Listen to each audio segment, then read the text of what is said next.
Hey everyone, Tony D with a Piney podcast. Hello, South Jersey. Not much going on today. Phil Murphy, I know, all I talk about is Phil Murphy. We'll get back to South Jersey news someday. Someday, Piney, someday. Phil Murphy's latest, I don't know, kerfuffle, whatever you want to call it. He is implying, I guess you'd say, that people can't hear about his beer virus response behind the scenes because terrorism. Yes, suddenly a politician's backed into a corner, and what does he say? 9/11. Just like a Family Guy. What happened to transparent government?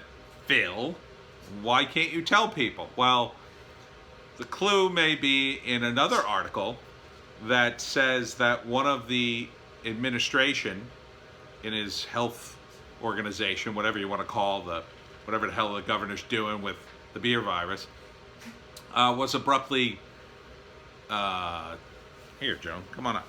He was abruptly fired or quit. And he's claiming that the reason he was ousted was because he objected to testing a family member of the administration of Phil Murphy, and because they didn't need it and he thought it was a waste of his time. Interesting.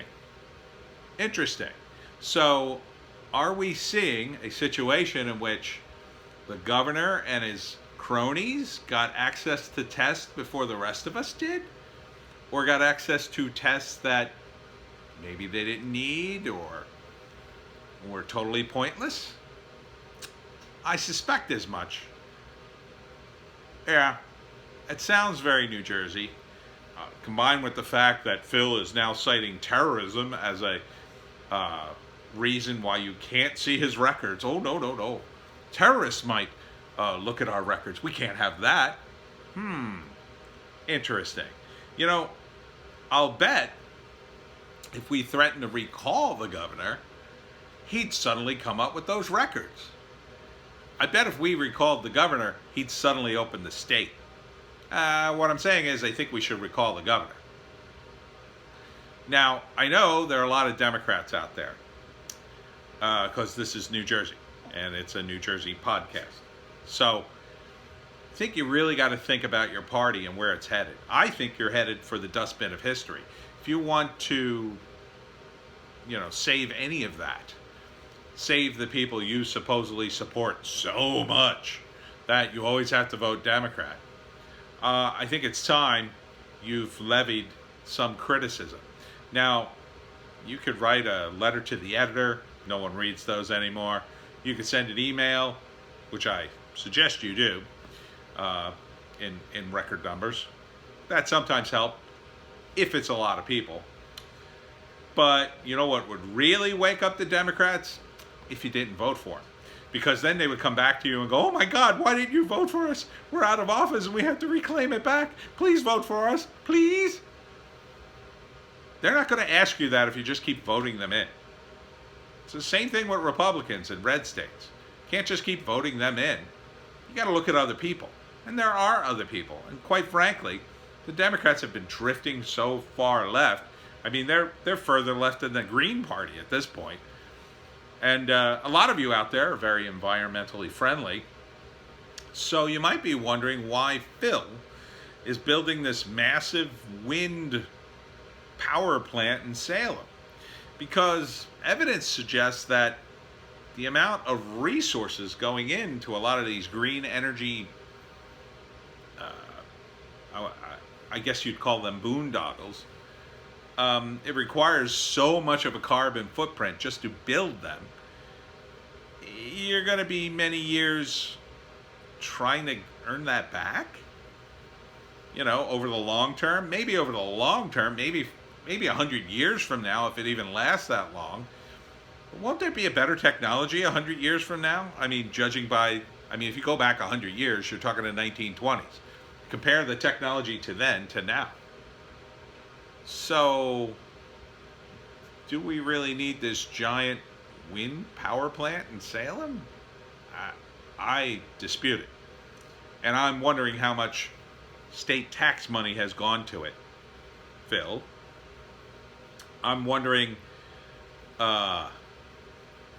he's concerned about union jobs. I wonder if you're concerned about the union police jobs these days when you're marching with the protesters. I bet the police union has a lot to say about that. Personally, I think the government unions are not a good thing. They've become powers unto themselves.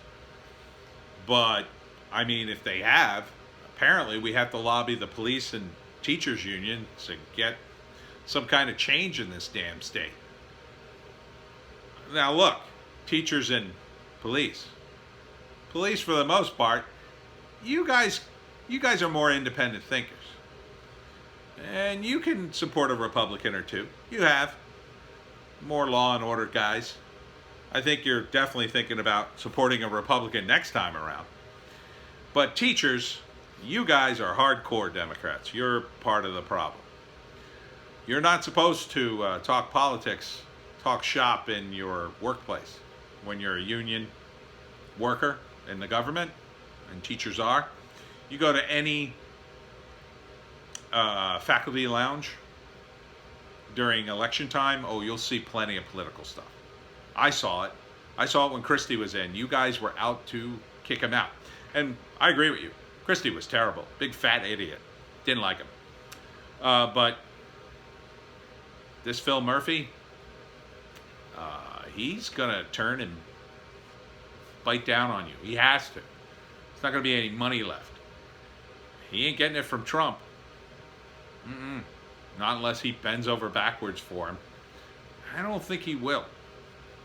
I think optically in a few months, he's going to come with his hand out, and Trump's probably going to slap it away. Yeah. Along with, the economy collapsing in this state, you're not going to have that summer job. That summer job, that's probably going away. And can you live on a teacher's salary? Few people can these days. That's why I say you should support the libertarians. We want to privatize the schools. You'd all get raises. The teachers would be paid way more money under a libertarian privatized system. Oh my God. You would get paid decently. Probably be year-round, because it'd be outside the box. You'd work the whole year. Yeah, you'd get vacations and whatnot, but, you'd work the whole year. And you'd get paid more. Isn't that what you want? Don't you want to get paid more? You really want to keep going back to the government again and again and again? I mean, you're paying for that too. It's like you're paying yourself. All I'm saying is, think about it. Think about this Murphy guy. I don't think he's doing a good job.